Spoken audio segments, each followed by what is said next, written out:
যে কোটা বিলুপ্তির জন্য এত কিছু, সেই ছাত্রদের করা সরকারের উপদেষ্টা এখন কোটা চাচ্ছেন সমকামীদের জন্য। এখনো দেশের কিছুই ঠিক হয় নাই, কত জটিল অবস্থা।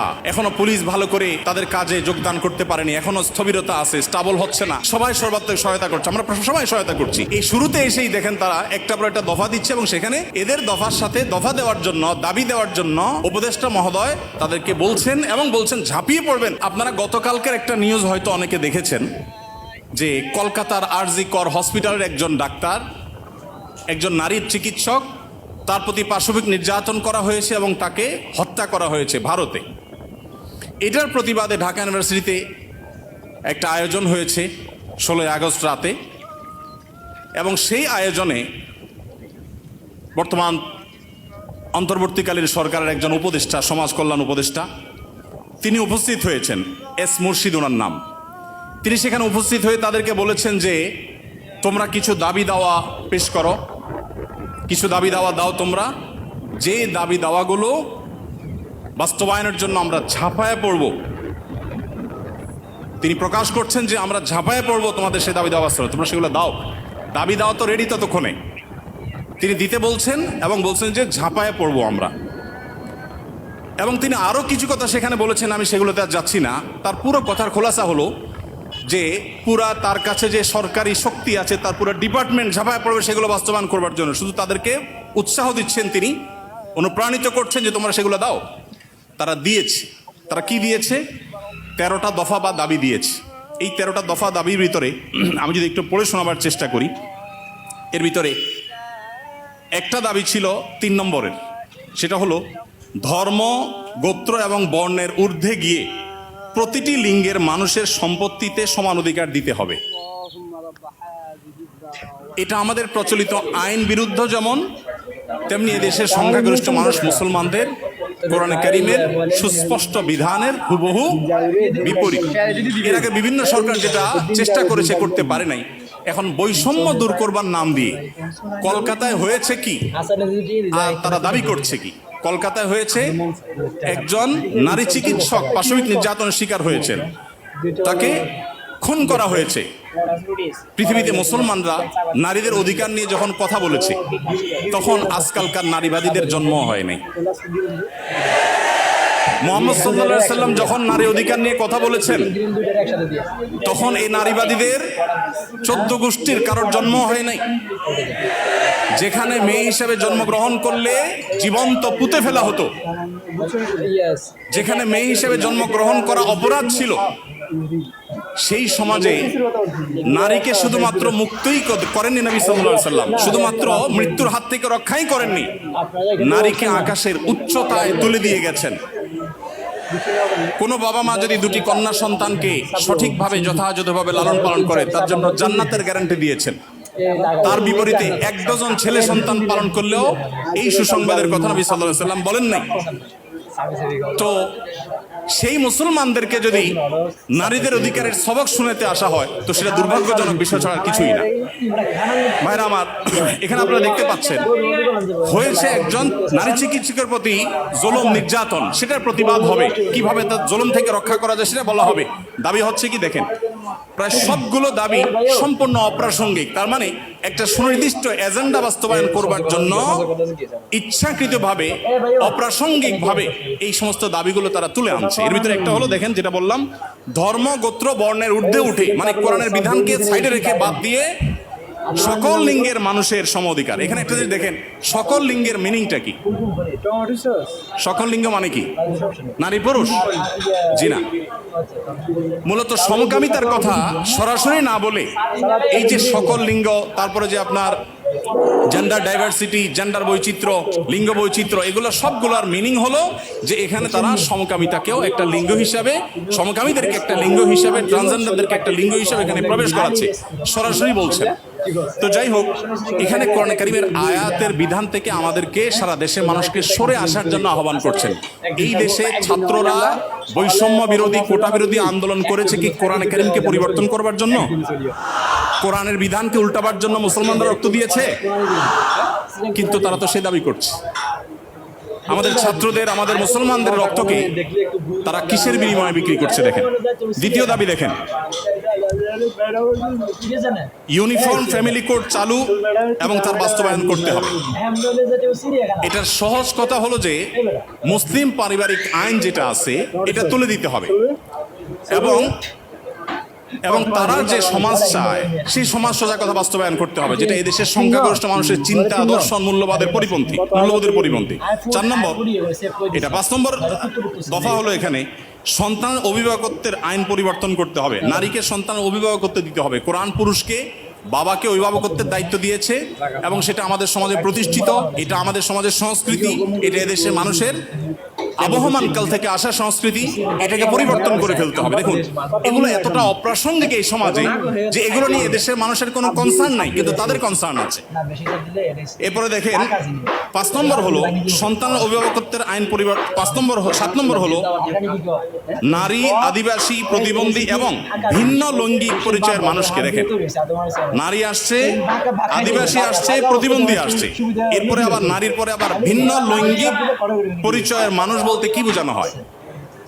পুরুষ এবং মহিলা ছাড়া ভিন্ন লিঙ্গ এর পরিচয় দেয় যারা, তারা কারা? ট্রান্সজেন্ডার, আরো সহজ করে বলতে গেলে সমকামী।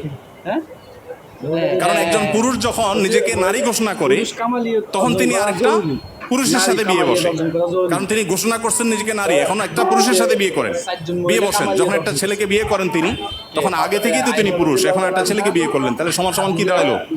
সমকামী। তো এই সমকামিতা এদেশে মানুষকে গিলানো সহজ হবে না, সেজন্য এই সমস্ত শব্দের মায়ের পেশ তারা দিচ্ছে। আপনি দেখেন প্রতিটা দফায় হয়েছে কলকাতায় কি আর তারা দাবি করছে কি। তো এই যে ব্যাপারটা দেখেন, এখানে তারা বলছে যে নারী, আদিবাসী, প্রতিবন্ধী এবং ভিন্ন লৈঙ্গিক পরিচয়ের মানুষদের প্রতিনিধিত্বের জন্য যৌক্তিক অনুপাতে কোটা বরাদ্দ দিতে হবে। যে কোটা বিলুপ্তির জন্য এত কিছু, সেই ছাত্রদের করা সরকারের উপদেষ্টা এখন কোটা চাচ্ছেন সমকামীদের জন্য। বলেন, এই মানুষগুলো যারা শারীরিকভাবে সুস্থ সবল, তারা নিজের মেধায় তো লড়তে পারেন, কিন্তু এখানে নারীদের জন্য শুধু কোটা চাচ্ছেন তিনি তা না, তিনি ভিন্ন লৈঙ্গিক পরিচয় ধারণকারী মানুষদের অর্থাৎ সমকামীদের জন্য তিনি কোটা চাচ্ছেন। সমকামীদের শুধু বৈধতা দেওয়ার কথা বলছেন না, তাদের জন্য কোটা রাখার দাবি করা হচ্ছে। আচ্ছা দেখেন, এরপরে আমরা দেখতে পাচ্ছি যে 8 নম্বর যে দাবি, সেই দাবিতে লেখা আছে যে বলা হয়েছে যে 1860 সালের গর্ভপাতের আইন বাতিল করতে হবে, নারীকে গর্ভপাতের পরিপূর্ণ স্বাধীনতা দিতে হবে। মানে জেনা ব্যভিচার হবে, অসামাজিক কার্যকলাপ হবে, মনে চাইলে গর্ভপাত করবে, এই বিষয়গুলো ইজি করে ফেলতে হবে, সোজা কথা। তো গর্ভপাতের মাধ্যমে যে ভ্রূণ হত্যা করা হয়, এটা কি হত্যা না? হত্যা না।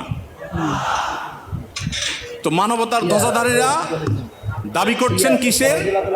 যে একটা মানব ভ্রূণ হত্যা করার অনুমতি দিতে হবে, স্বাধীনতা দিতে হবে। এ দাবি করছেন কারা? মানবতার সবক দেয় যারা আমাদেরকে সকাল বিকাল তারা। ভাইরা আমার, এরপর আপনি দেখেন কলকাতায় ঘটেছে কি, একজন নারী চিকিৎসকের উপরে জুলুম হয়েছে, আর তারা চাচ্ছে কি যে কোনো নারী যে কোনো জায়গায় গর্ভপাত করতে পারবে, পারমিশন চাচ্ছে। তার মানে যত রকমের অবৈধ সম্পর্ক আছে, জেনা ব্যভিচার আছে, এগুলো করে যাতে কারো টেনশন করতে না হয়, সে রাস্তা যাতে সুগম হয়, সেটা তারা চাচ্ছে। কলকাতা হয়েছে কি আর তারা দাবি করছে কি? আচ্ছা, এরপরে দেখেন 9 নম্বর দাবি করেছে তারা, নারী এবং লৈঙ্গিক বৈচিত্র্যের মানুষের জন্য সমান কর্মসংস্থানের সুযোগ দিতে হবে এবং নিরাপদ কর্মসংস্থানের নিশ্চয়তা দিতে হবে। তার মানে নারী এবং লৈঙ্গিক বৈচিত্র্যের মানুষদের কথা বলা হচ্ছে এখানে। পুরুষ তো আছেই, মহিলা পুরুষের বাদে আবার বিভিন্ন লৈঙ্গিক পরিচয়ের ধারণকারী মানুষদের জন্য কর্মসংস্থানে বিশেষভাবে তাদের জন্য সুযোগ দিতে হবে, পরিবেশ করতে হবে। তার মানে কি নারী পুরুষ ছাড়া কি আছে? ট্রান্সজেন্ডার বা সমকামী। যদি আপনি বলেন না আমি এখানে তৃতীয় লিঙ্গ বুঝেছি, তাহলে তৃতীয় লিঙ্গ বলতে আপনার সমস্যা কি? লৈঙ্গিক বৈচিত্র্য শব্দ বলতে কতগুলো অক্ষর ব্যবহার করতে হয়েছে, উচ্চারণ করা তো একটু কঠিন। আপনি তৃতীয় লিঙ্গে বলতে সমস্যা কোথায়? হিজড়া বলতে যদি আপনি না চান, না বললেন। তৃতীয় লিঙ্গ তো আমাদের দেশের স্বীকৃত ভাষা, সংবিধানের ভাষা, তাহলে সেটা ব্যবহার করতে অসুবিধা কোথায়? তার মানে এটা তাদের উদ্দেশ্য না। আমি তো দায়িত্ব নিয়ে বলতে পারি এটা তাদের উদ্দেশ্য। তাদের উদ্দেশ্য হলো সমকামী বা ট্রান্সজেন্ডারদেরকে তারা সমাজে প্রতিষ্ঠা করবার অপচেষ্টায় লিপ্ত। ভাইরা আমার, এখনো দেশের কিছুই ঠিক হয় নাই, কত জটিল অবস্থা। এখনো পুলিশ ভালো করে তাদের কাজে যোগদান করতে পারেনি, এখনো স্থবিরতা আছে, স্টাবল হচ্ছে না। সবাই সর্বাত্মক সহায়তা করছে, আমরা সবাই সহায়তা করছি। এই শুরুতে এসেই দেখেন তারা একটা পর একটা দফা দিচ্ছে, এবং সেখানে এদের দফার সাথে দফা দেওয়ার জন্য, দাবি দেওয়ার জন্য উপদেষ্টা মহোদয় তাদেরকে বলছেন এবং বলছেন ঝাঁপিয়ে পড়বেন তিনি এই দাবিগুলো বাস্তবায়ন করবার জন্য। এরপরে 10 নম্বর দাবি দেখেন, প্রতিটি ভিন্ন ভিন্ন লৈঙ্গিক পরিচয়ের মানুষের রাষ্ট্রীয় পরিচয়পত্রে তার লৈঙ্গিক পরিচয়ের স্বীকৃতি থাকতে হবে।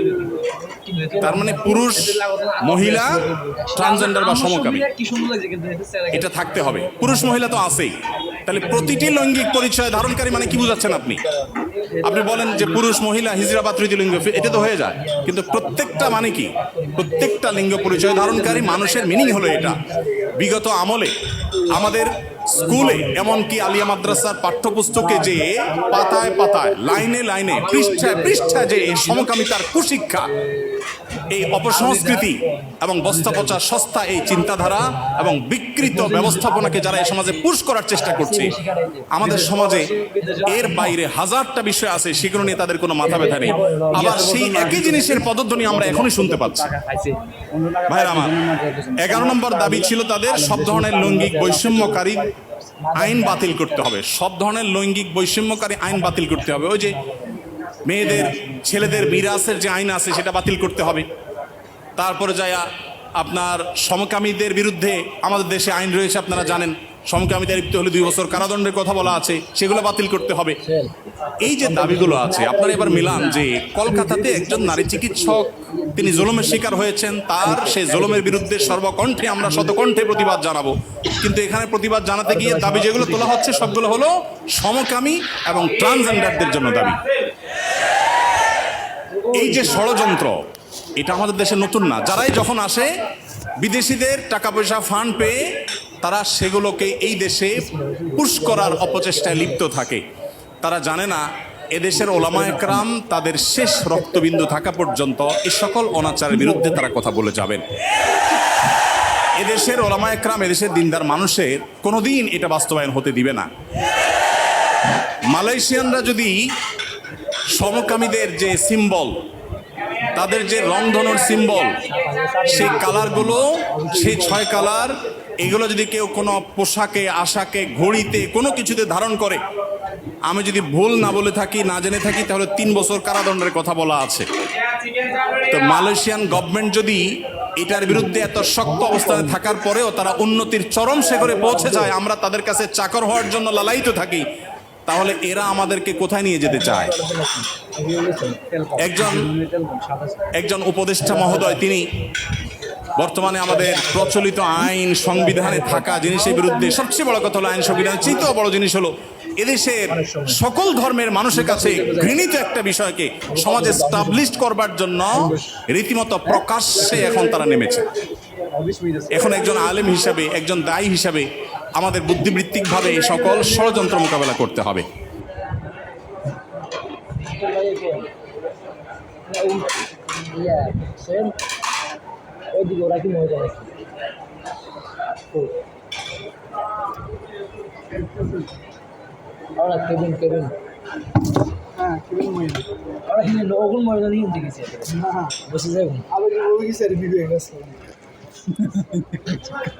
শরীরের মতন বিবেক কাজ করে না, তখন মকলা